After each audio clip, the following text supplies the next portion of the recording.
É só falar em aranha, escorpião ou até numa lagarta mais peluda que muita gente já sente um arrepio, né?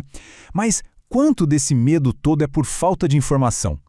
Hoje a gente vai entender de vez a diferença entre as defesas desses bichos e, mais importante, saber o que fazer se um dia rolar um encontro mais próximo com um deles. Para começar, vamos direto a uma pergunta essencial. A gente usa as palavras peçonhento e tóxico como se fosse a mesma coisa, mas olha, no mundo animal elas significam estratégias de sobrevivência completamente diferentes. E saber essa diferença é crucial. Beleza, então vamos destrinchar isso. Pensa assim, um animal peçonhento é um atacante. Ele usa uma arma como presas ou um ferrão para injetar ativamente o veneno. Já o animal tóxico, ele está mais na defensiva. A substância perigosa faz parte do corpo dele e só vai causar problema se alguém encostar ou tentar comer. É basicamente a diferença entre uma lança e uma armadura cheia de espinhos. E por falar em armas, vamos começar com os especialistas no assunto, os aracnídeos. Nesse grupo estão alguns dos animais peçonhentos mais famosos que existem, tipo as aranhas e os escorpiões, e cada um deles tem um sistema de ataque bem particular. Olha só que interessante. Aqui, a gente consegue ver os dois principais jeitos que os aracnídeos usam para injetar veneno. De um lado, as presas da aranha, bem na frente. Do outro, o famoso ferrão, na ponta da cauda do escorpião. Parecem bem diferentes, né? Mas as duas são estruturas super especializadas, feitas tanto para caçar comida quanto para se defender. Vamos dar um zoom aqui no mecanismo da aranha? As presas dela, que tem o nome técnico de quelíceras, são uma verdadeira obra de engenharia da natureza. Elas funcionam iguaizinhas a uma agulha de injeção, sabe? São ocas por dentro para passar o veneno e, em algumas espécies, elas ainda se movem para frente, tipo a lâmina de um canivete, prontas para o bote. E para a gente ter uma ideia da potência desse sistema, essa daí é a aranha-teia de funil australiana. O veneno dela ataca o sistema nervoso de um jeito avassalador. É um exemplo extremo, claro, mas que mostra direitinho por que é tão vital saber reconhecer os sintomas de uma picada mais grave. Então, o ponto principal é saber o que observar. A maioria das picadas de aranha vai causar só uma reação local, uma vermelhidão, uma dorzinha. Mas os sinais que acendem o alerta vermelho são outros. Uma dor muito forte que começa a se espalhar pelo corpo, dificuldade de respirar, espasmos musculares. Qualquer um desses sintomas significa que é hora de procurar o médico, e rápido. Com a escorpião, a lógica é a mesma. Quase sempre a picada vai resultar em dor forte e inchaço só ali no lugar. O problema é quando os sintomas se espalham pelo corpo todo, aí vira uma emergência. E um detalhe importante, crianças e idosos costumam ser bem mais vulneráveis, então com eles o cuidado tem que ser redobrado. Isso leva a gente a um ponto muito importante. Vamos quebrar aquele mito de que tudo que parece uma aranha é perigoso. Os opiliões, as aranhas camelo, os amblipígios, eles podem até ter uma aparência que assusta um pouco, mas a verdade é que eles não têm glândulas de veneno e são completamente inofensivos para nós. Beleza, saindo dos aracnídeos, vamos entrar no mundo dos animais com muitas pernas, os miriápodes. Aqui a gente encontra dois grupos bem conhecidos, os piolhos de cobra e as centopeias.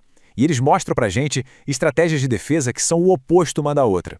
Dá uma olhada na imagem, a diferença é bem clara, né? À esquerda, o piolho de cobra, um bicho super tranquilo que se alimenta de matéria em decomposição. À direita, a centopeia, uma caçadora ativa predadora. E essa diferença no estilo de vida de cada um se reflete totalmente no jeito que eles se defendem. E aqui está a grande sacada. Os piolhos de cobra são tóxicos. Eles não injetam nada. Quando se sentem ameaçados, eles soltam umas substâncias químicas que irritam a pele. É o escudo de defesa deles.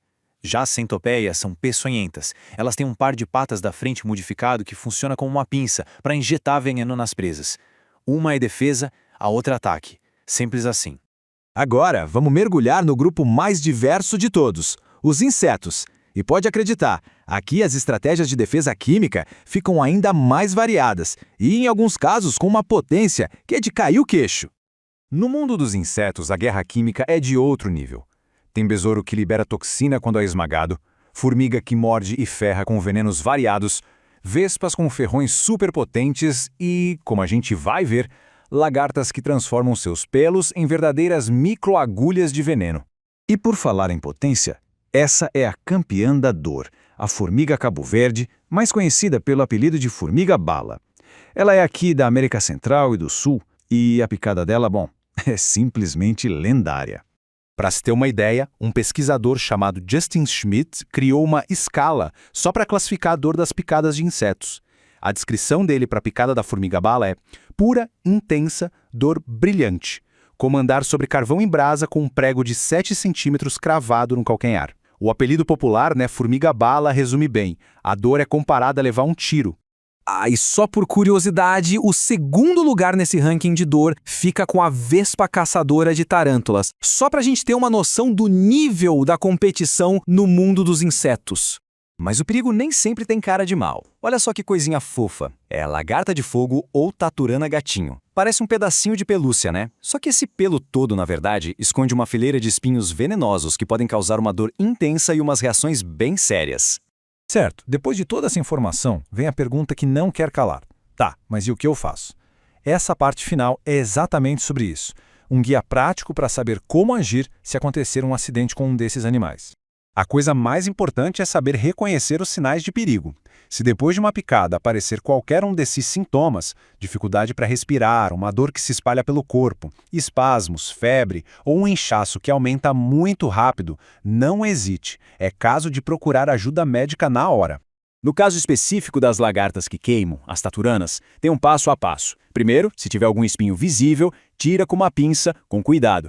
Depois, o grande truque, pega uma fita adesiva, cola no lugar e puxa. Isso vai arrancar os microespinhos que a gente nem vê. Aí sim, lava bem, coloca uma compressa fria para a dor e o mais importante, não coça de jeito nenhum, para não espalhar a irritação. Felizmente, a grande maioria dos acidentes não é grave. E para esses casos mais leves, os cuidados básicos resolvem. Limpar bem o local com água e sabão, colocar uma compressa fria para aliviar a dor e o inchaço e, claro, ficar de olho para ver se os sintomas não pioram. A verdade é que no comecinho muitas picadas são parecidas, uma marquinha vermelha, um inchaço. Por isso, a lição mais valiosa não é se desesperar tentando identificar o bicho, mas sim focar em reconhecer os sintomas de uma reação perigosa. É esse conhecimento que, no fim das contas, pode fazer toda a diferença. E para a gente terminar, fica a reflexão. Cada veneno, cada toxina que a gente viu aqui é o resultado de uma jornada evolutiva de milhões de anos. É uma corrida armamentista sem fim entre caçadores e caçados.